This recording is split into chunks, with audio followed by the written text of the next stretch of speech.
Menteur plus obstiné. Donc ça, c'est fragment du cadastre. Le fragment du cadastre. Nul ne fut hanteur plus obstiné, qui mit plus de ruse, plus de résolution au service d'une hantise vaine. Nul plus insistant à imiter le flux et le reflux de l'élément, à devenir élément homme d'universelle hantise, à revenir blessé contre les arbres, contre le ciel, contre la mer, à se dresser obstacle, érigeant douane de silence à toute limite où reviennent finir l'inlassable vague et l'inlassable oiseau et l'inlassable vent, interposé entre sable et écume, entre falaise et orage, entre lisière et blé, lui, le revenant partout, se substituer à l'élément que heurte un autre, y devenir capable de bénédiction, lui l'être des confins, élevant sa maison au confluent du Val et de la plaine, battu, broyé par les moraines d'alluvions ou de lave, coincé au carrefour des moraines de nuages et des moraines de forêt, mais renaissant de jour, sans haine pour les choses violentes, plutôt reconnaissant envers la mine et le typhon, l'avalanche et le puits qui s'effondrent pour l'ensevelir. Alors maintenant, un poème qui est extrait des poèmes de la Presqu'île, qui avait été publié donc toujours chez Gallimard dans la collection Le Chemin en 1961, et c'est le poème qui s'appelle « Ô la grande apposition du monde ». C'était le seul poème qu'aimait vraiment mon ami Gérard Granel, grand philosophe. Alors je lis en pensant à lui. « Ô la grande apposition du monde », un champ de roses près d'un champ de blé et deux enfants rouges dans le champ voisin du champ de roses, et un champ de maïs près du champ de blé, et deux saules vieux à la jointure.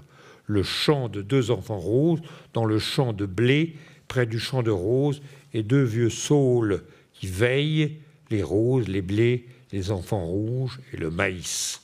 Le bleu boit comme tache l'encre blanche des nuages, les enfants sont aussi mon chemin de campagne. Maintenant, un poème extrait de Bief, qui avait été publié dans la collection Blanche, chez Gallimard, toujours, oui, en 1964. Un poème qui commence par l'incipit « Château de Braise ».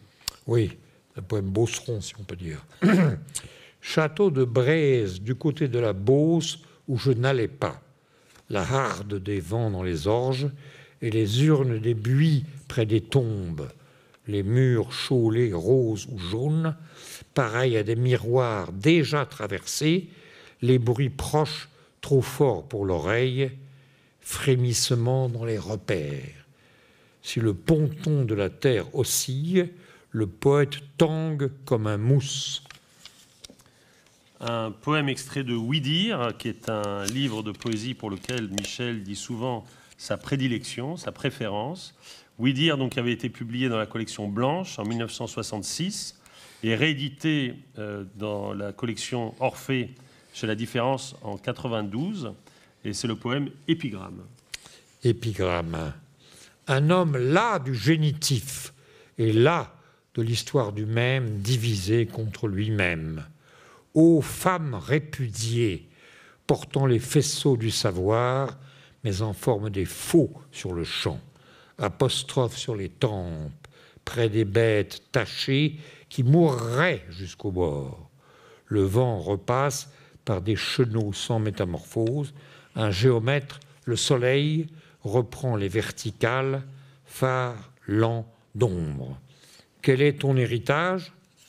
Entre audience et décret, le suspens, royal comme la dot des Phéaciens, l'accueil à mots couverts de ressemblances errantes, la vengeance, son change en manne, le remembrement des tropes, le baptême des noms après les noms, ô mère limitée, ignorance des ronces.